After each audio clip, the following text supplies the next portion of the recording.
On December 31st, 2007, the contested presidential results sparked off tribal clashes.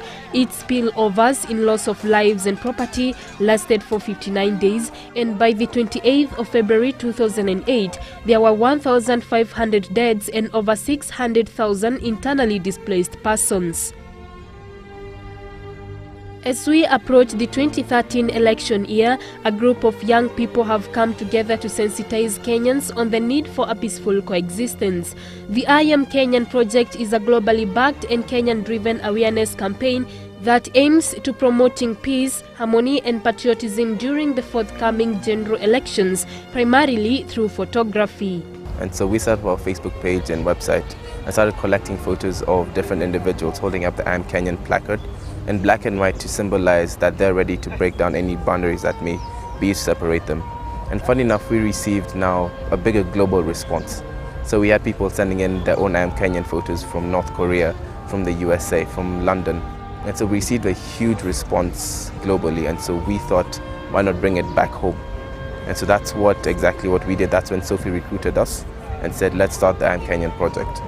Behind this amazing initiative is one 18-year-old Sophie Umazi. Brought up by her mother and grandparents, Sophie has grown to be a responsible young lady, irrespective of her teenage. I joined Sophie as she met the campaign volunteers and got a chance to know her more. My name is Sophie Umazi Mvuria and I am Kenyan. Well, why I say I'm Kenyan is because I have different tribes in me. I have Luya, I have very little Luo, I have Duruma, I have Swahili, I have, I think, a bit of Arab. Yeah, you see, so when people ask me what tribe are you from, I'm like, Kenya is my tribe. I don't believe in me being a leader. I believe in having institutions where you have a group of people who can make informed decisions, and with or without you, things can run. So that's what we're trying to build right now. We do not want I Am Kenyan to stop when I go to the US. No, that's why we have the group of volunteers here, because we're trying to build institutions where things can run without, and that's what I believe we need to do, especially in our country, just for succession planning.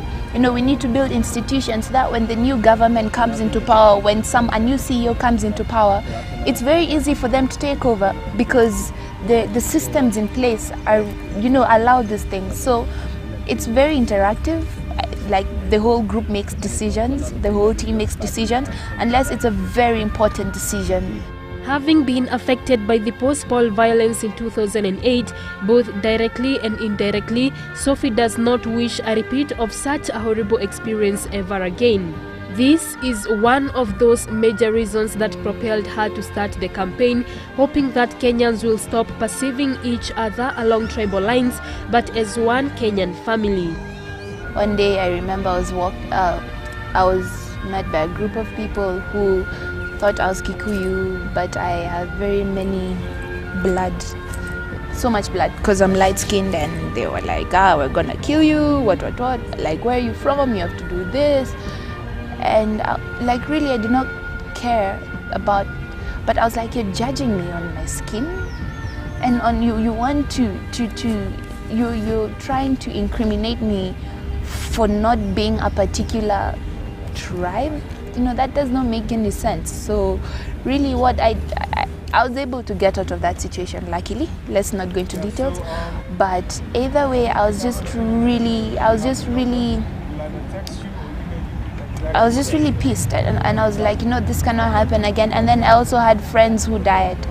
I have friends who became orphans. I have friends who had to start from scratch. I mean, really, I was just so annoyed, and I was thinking, we're killing each other. I know economic reasons is what fueled the whole thing, but people use tribe as an excuse. But we should not give them the opportunity to use tribe and tribal differences as an excuse, really, yeah.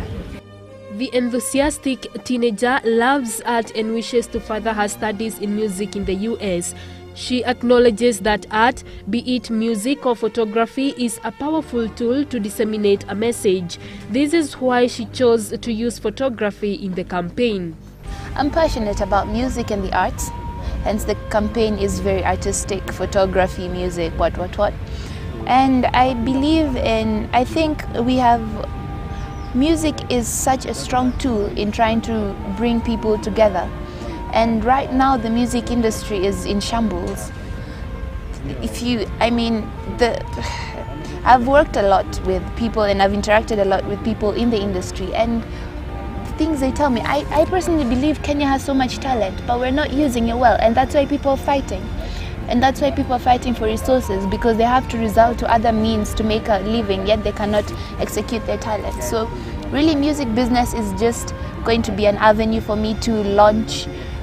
I eventually want to go into talent management and to see how I can use talent to create positive change and also prosperity in people's lives. If you are an artist, how can we use artistic entrepreneurship to make you a better person in life? And not only you to benefit you as an individual, but to benefit the whole country.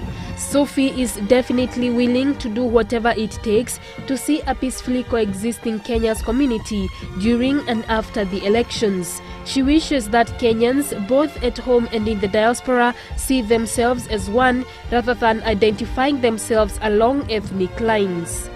And I believe if you love your country, some of these things you will try not to devalue your country by being corrupt and trying to, you will work your way around because you appreciate and respect your country. And that's really, at the end of the day, I want us to be peaceful, yes. But at the end of the day, I want people to love Kenya as much as I do, because I believe when you love something as much as, you can actually die for that thing. You will not do anything to devalue it. And so that's why Rwanda is being prosperous, because those people love Rwanda so much. They learned from the genocide. Why can't we learn from 207? However, the path she has chosen has had its challenges all the same. Financial. It's really hard when guys look up to you and you have to keep on that face.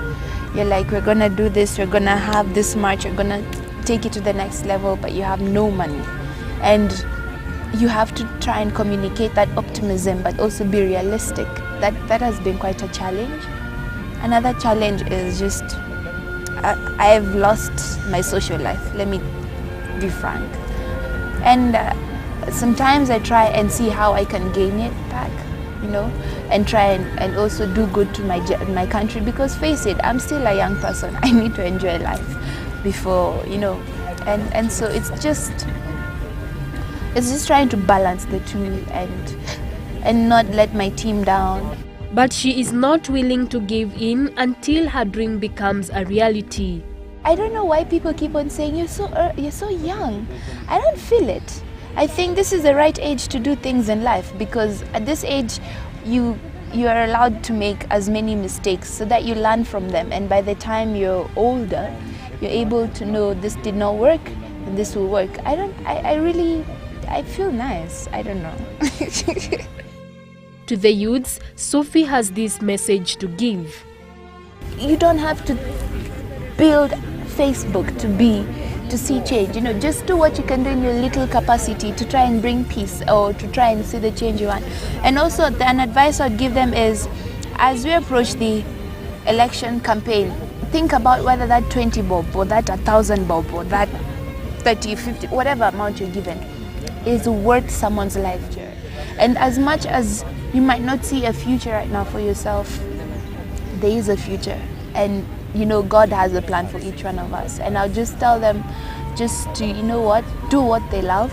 And to our leaders, give us a chance. You have overstayed your stay. That's all I'll say. We need fresh ideas. What you thought might work in 1963, definitely it's not working right now. So give us a chance. Let us work with you. Give us platforms where we can interact with you so that we can learn the game. So, creating institutions so that when we take over, it's not like we're going, because what happened is neocolonialism. Colonialists came, they left. And the people who took over, they didn't know how to run the country, and that's why economies went down. But what we're asking them is, give us platforms where we can run the country with you. even though we're not the ones in the seat, but give us platforms. The I Am Kenyan initiative is not limited to only Kenyans, but is open to persons from other nationalities. This show of solidarity will largely be a means to asserting our identity as humans, despite our different places of origin. So the reason why I decided to come all the way from SA to Kenya to be part of the I Am Kenyan team is because I really do think, coming from SA, a country that was once divided and is still a bit divided, I've seen the impact of racial divisions, and I can only imagine how much worse tribal divisions can be.